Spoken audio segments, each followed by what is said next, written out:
ilmu agama akan mengawasi kita. Sebelum makan, sebelum minum, sebelum berteman, sebelum mencari pendapatan, maka ilmu agama akan berbicara dengan kita. Ini boleh atau ini tidak boleh. Oleh karena itu, ulama mengatakan kita lebih butuh terhadap ilmu agama ini daripada makanan pada saat sangat lapar, air pada saat sangat dahaga, dan juga tempat tidur pada saat kita sangat capek. Ghazwa TV, media dakwah masa kini. Bismillahirrahmanirrahim. Alhamdulillah Rabbil Alamin. Assalatu wassalamu ala nabiyina Muhammadin wa ala alihi wa ashabi ajma'in. Amma ba'd. Assalamualaikum warahmatullahi wabarakatuh. Alhamdulillah, kita kembali ke dalam kajian kita membahas tentang Mawdu'ah Al-Qawaid Al-Fiqhiyah karya Syekh Abdul Rahman bin Nasir As-Sa'di rahimahullah ta'ala, dan terakhir kita sudah bahas sampai ke bait ke-26. Maka pada kesempatan ini kita insyaAllah akan masuk pada bait ke-27. Bait ke-27 di sini beliau berkata, wa min masailil ahkami fit tab'i yathbutu la idza istaqalla fa waqa'i.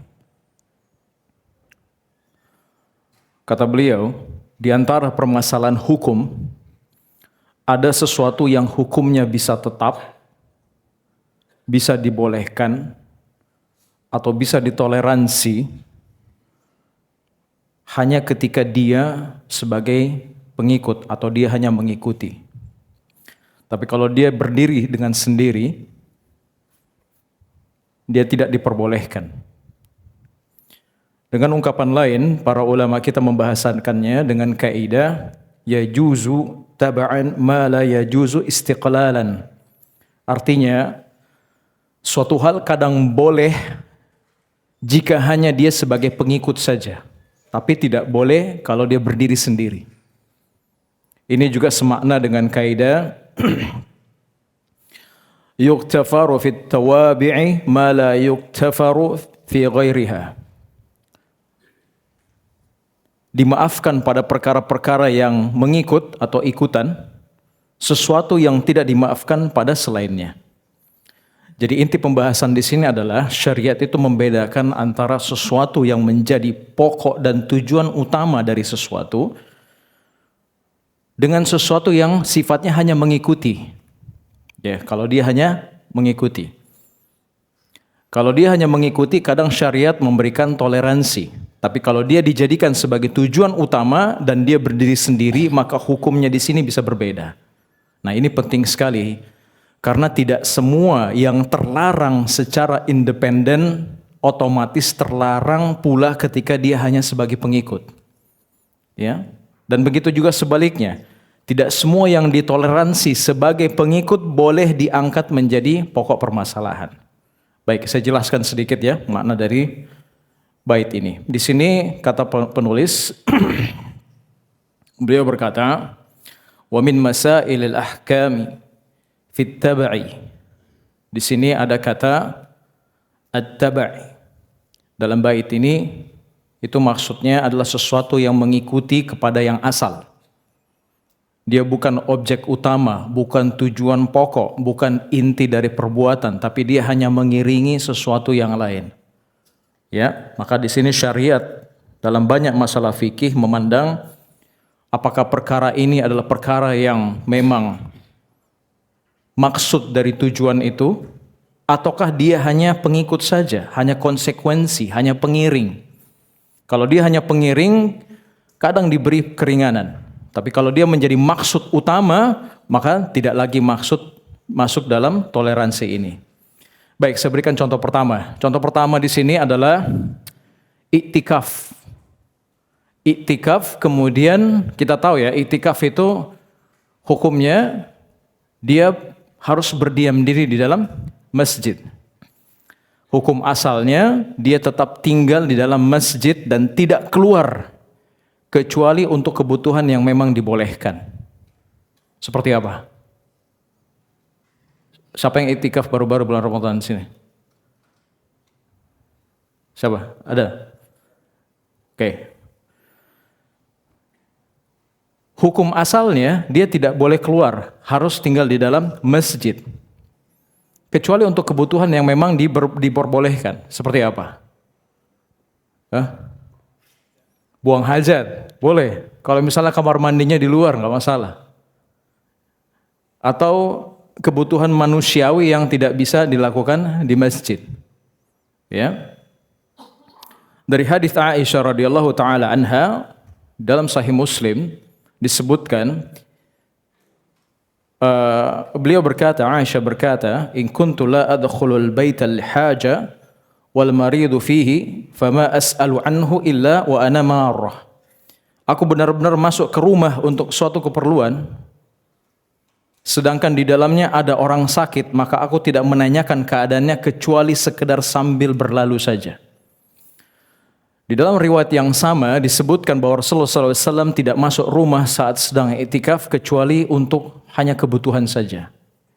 Maka di sini perhatikan baik-baik, kalau orang yang iktikaf dia keluar khusus untuk menjenguk orang sakit, maka ini bertentangan dengan makna iktikaf. Tapi kalau dia keluar tujuannya untuk apa? Ya, buang hajat, ya. Dia misalnya keluar buang hajat, kemudian atau misalnya dia masuk di kamar mandi, dia mandi, lalu di tengah jalan dia mungkin bertanya singkat tentang orang yang sedang sakit, tanpa dia harus berhenti, ya, tanpa dia berhenti khusus untuk itu. Maksudnya dia singgah di rumah orang yang sakit tersebut, ya, tanpa dia harus duduk-duduk khusus untuk itu. Tanpa dia menjadikan itu sebagai tujuan dari dia keluar rumahnya, maka ini dibolehkan. Kenapa? Karena pertanyaan tentang dia bertanya tentang orang sakit itu ikut kepada keluarnya dia yang asalnya diperbolehkan. Paham ya? Jadi misalnya dia keluar untuk buang hajat, tiba-tiba di pertengahan jalan dia bertanya tentang sesuatu, orang sakit kah dan sebagainya. Ya, sambil dia berjalan, bukan dia maksudkan untuk menjenguk orang sakit itu, maka ini pada dasarnya dibolehkan. Ya, karena bertanya tentang orang sakit tersebut itu hanya mengikut kepada hukum bolehnya dia keluar untuk menunaikan hajatnya. Baik. Contoh yang kedua, itu tadi iktikaf. Contoh yang kedua di sini tentang jihad. Jihad dan memperoleh ghanimah. Ya. Dalam sebuah hadis yang sahih disebutkan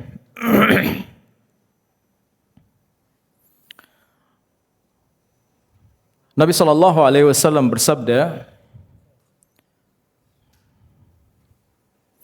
"Takaffalallahu liman jahada fi sabilihi, la yukhrijuhu illa al-jihadu fi sabili wa tasdiqu kalimatihi." Bi an yudkhilahu al-jannah aw yarji'ahu ila maskanihi alladhi kharaja minhu ma'a ma nala min ajrin aw ghanimah. Allah Subhanahu wa taala menjamin orang yang berjihad di jalannya yang tidak keluar kecuali karena jihad di jalan Allah dan dia membenarkan kalimat-kalimatnya yaitu tauhid. Bahwa Allah Subhanahu wa taala akan memasukkannya ke dalam surga atau mengembalikannya ke tempat tinggalnya dengan membawa pahala atau ghanimah yang dia peroleh. Perhatikan di sini baik-baik. Kata para ulama di sini mengambil faidah yang sangat besar. Kalau seorang keluar berjihad ikhlas karena Allah Subhanahu wa taala, lalu dia mendapatkan ghanimah, maka ghanimah itu tidak merusak keikhlasannya. Paham? Karena ghanimah di sini hanya sebagai pengikut, bukan tujuan utama. Ya, jadi dia adalah perkara pengikut, bukan dari maksud, bukan dari tujuan utama. Nah, ikhwan sekalian, antum yang bekerja di Ghazwah, media Indonesia yang bekerja untuk dakwah,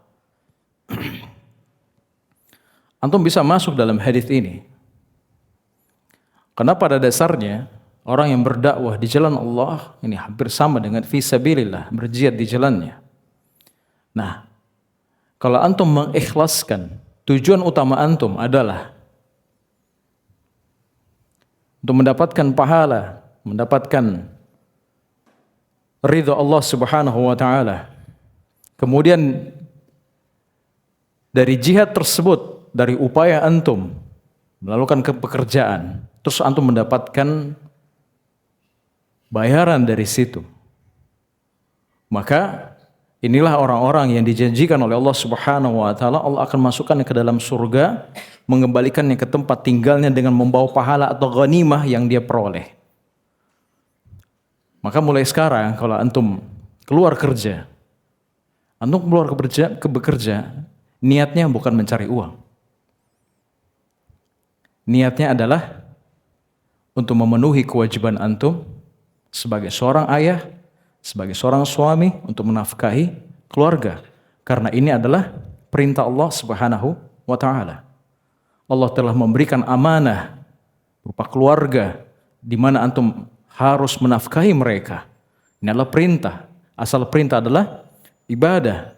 Kemudian antum dibayar karena itu, maka antum masuk ke dalam hadis ini. Paham? Tapi kalau antum sebaliknya, antum keluar pergi kerja untuk mendapatkan duit, bukan niatnya untuk beribadah, bisa jadi antum tidak akan mendapatkan pahala di sini. Paham? Boleh, tapi antum tidak mendapatkan pahala.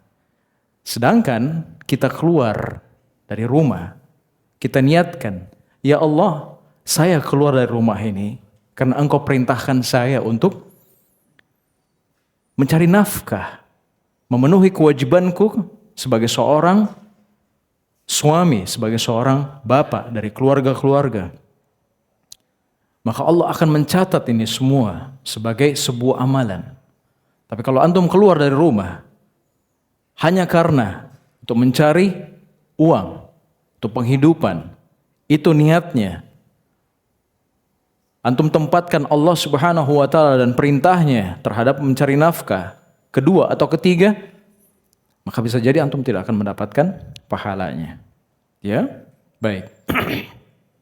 Jadi sekali lagi di sini dikatakan oleh Syekh, kalau seorang dari awal berangkat bukan untuk meninggikan kalimat Allah, perang tadi, melainkan motivasi utamanya untuk mencari ghanimah, maka ini berbeda. Tujuannya sudah bergeser.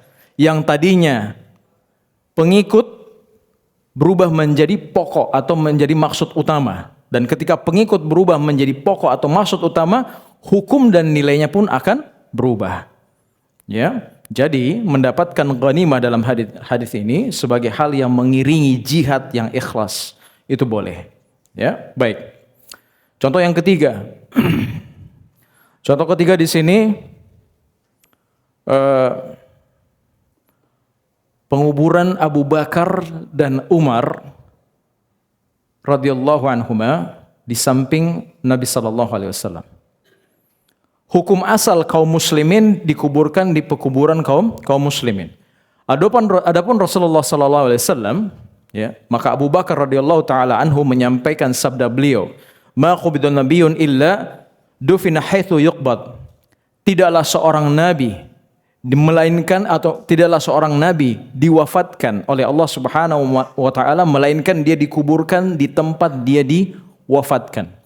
Nah, hukum ini berlaku hanya untuk Nabi sallallahu alaihi wasallam atau para nabi saja, para anbiya. Mereka dikuburkan di mana mereka wafat. Maka hukum ini tidak berlaku pada kita-kita ini. Maka keliru sebagian orang di Indonesia, ada yang ketika dia meninggal dunia, dia ingin dikuburkan di mana di tempatnya dia meninggal. Akhirnya adalah kuburan-kuburan tanam di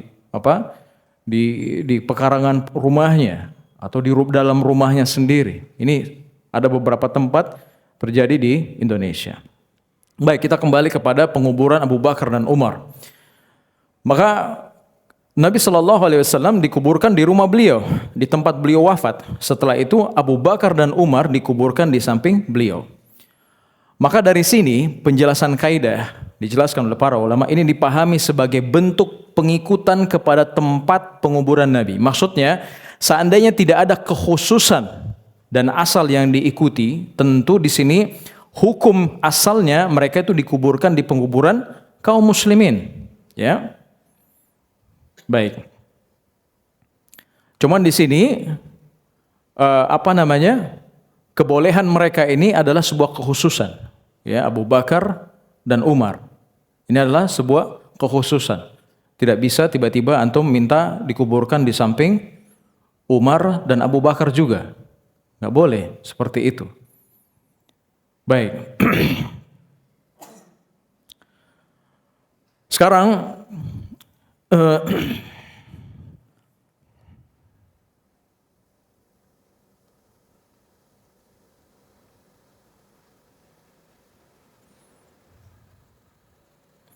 kesimpulan daripada bait ini, kita simpulkan langsung, ada hal-hal yang bisa ditoleransi bila hanya dia sebagai pengikut, namun tidak ditoleransi kalau dia berdiri sendiri. Ya, dan di sini sudah saya sampaikan tadi dalilnya dari kaidah para ulama kita, la yajuzu taba'an ma la yajuzu istiqlalan. Dari sini orang iktikaf seperti saya sudah berikan contoh tadi, ya, dia tidak boleh keluar khusus untuk menjenguk orang sakit, tapi boleh menanyakan orang sakit kalau sementara dia keluar untuk memenuhi hajat-hajatnya. Begitu juga tadi contoh yang kedua, berjihad ikhlas di jalan Allah Subhanahu wa taala. Baik, ini ringkasan dari bait ke-27. Insyaallah taala kita akan sambung pada bait ke-28 pada pertemuan akan datang insyaallah taala. Baik, kita tutup. Subhanakallahumma bihamdika asyhadu an la ilaha illa anta astaghfiruka wa atubu ilaik. Alhamdulillahirabbil alamin. Assalamualaikum warahmatullahi wabarakatuh.